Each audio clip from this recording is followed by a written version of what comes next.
জুলাই ২০২৪।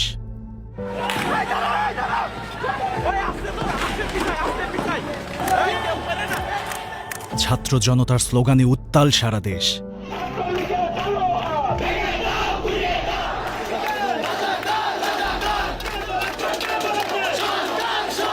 আন্দোলন দমাতে নির্বিচারে গুলি চালায় পুলিশ।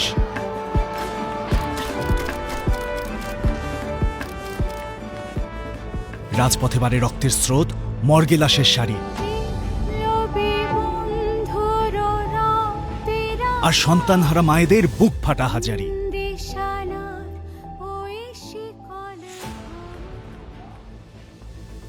২৪ জুলাই মধ্যরাত রাজধানীর গুলশান এলাকার নিজ বাসা থেকে তুলে নেওয়া হয় ব্যারিস্টার আন্দালিব রহমান পার্থকে।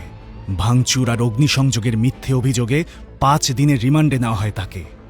কিন্তু যে মানুষ রাজনীতিতে এসেছেন অন্যায়ের বিরুদ্ধে কথা বলতে, তাকে কি মিথ্যে মামলায় স্তব্ধ করা যায়? আদালতের কাঠগড়ায় দাঁড়িয়ে পার্থ বললেন, আমরা চাই দেশে আইনের শাসন হোক, কারণ রাজনীতি বাঁচলে দেশ বাঁচবে। ৫ দিনের রিমান্ড শেষে ৩০ জুলাই তাকে আবারও ৩ দিনের রিমান্ডে নেয় ঢাকা মহানগর গোয়েন্দা পুলিশ। তবু অন্যায়, অবিচার আর রাষ্ট্রীয় জুলুমের কাছে আন্দালিব রহমান পার্থ মাথা নত করেননি।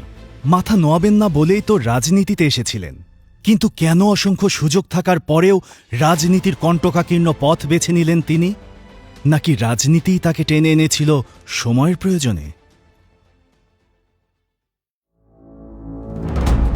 নদীবেষ্টিত দ্বীপ জেলা ভোলার সন্তান ব্যারিস্টার আন্দালিব রহমান পার্থ ছাত্রজীবন থেকেই মেধা এবং নেতৃত্ব গুণে তৈরি করেছিলেন নিজস্ব অবস্থান।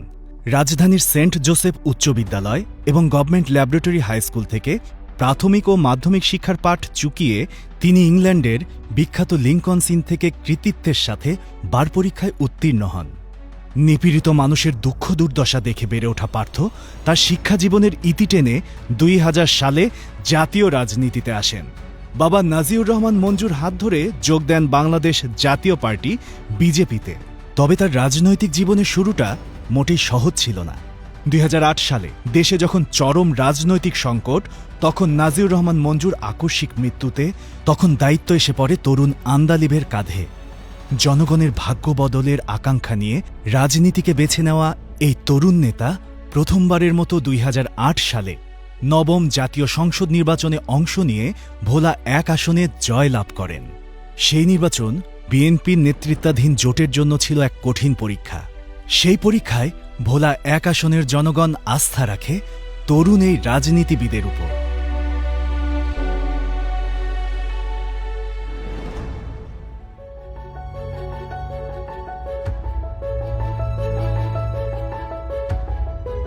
গত ১৬ বছর দেশ ও জনগণের ঘাড়ে জগদ্দল পাথরের মতো চেপে বসা ফ্যাসিবাদ থেকে মুক্তির লড়াইয়ে তরুণদের প্রতি তার এসব আহ্বান ছিল এক ব্যতিক্রমী রাজনৈতিক নেতার ভাষ্য।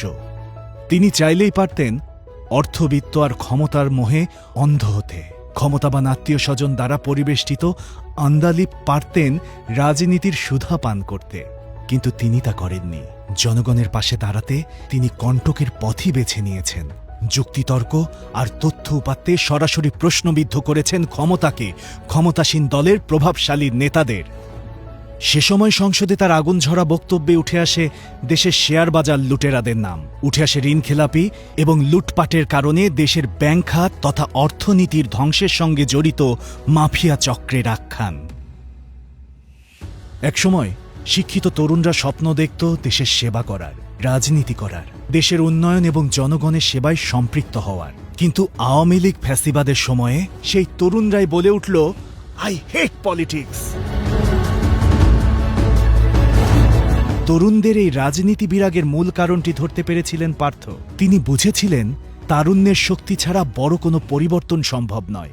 ত্যাগ, দ্রোহ আর সংগ্রামে গড়ে ওঠা বাংলার মাটিতে তারুণ্যের শক্তিকে নতুন করে উজ্জীবিত করতে যারা অগ্রণী ভূমিকা পালন করেছেন, করে যাচ্ছেন, তাদেরই একজন ব্যারিস্টার আন্দালিব রহমান পার্থ।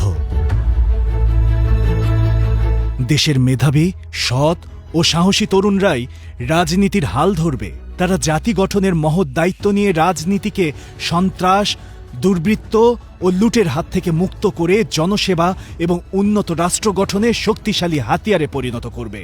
জুলাই গণঅভ্যুত্থানের পর এই প্রতিশ্রুতিবদ্ধ তরুণ নেতৃত্বই দেশের প্রত্যাশা। আন্দালিব রহমান পার্থ তার রাজনৈতিক জীবনের শুরু থেকেই এই স্বপ্নই দেখছেন। তরুণদের প্রতি সেই আহ্বান জানাতেই এই পথে নেমেছেন তিনি।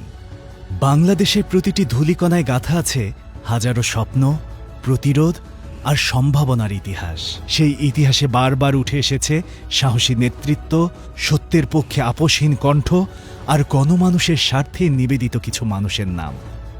আন্দালিব রহমান পার্থ তেমনই এক নাম, যিনি ক্ষমতার প্রলোভন নয়, বরং জনতার অধিকার এবং ন্যায় বিচারের লড়াইকেই জীবনের ব্রত হিসেবে গ্রহণ করেছেন। সারা দেশে যখন তারুণ্য জেগে উঠেছে আবারও, রাজপথে বাজছে নতুন সুর, তখন সেই পরিবর্তনের কণ্ঠস্বর হয়ে উঠেছেন আন্দালিব।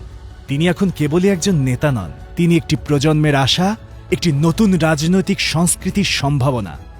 আন্দালিব রহমান পার্থ এই পরিবর্তনের নেতৃত্ব দিতে প্রস্তুত। সময় এসেছে সবাই মিলে একসাথে দাঁড়িয়ে একটি আদর্শ, সৎ ও উন্নত বাংলাদেশের স্বপ্নকে বাস্তবে রূপ দেওয়া।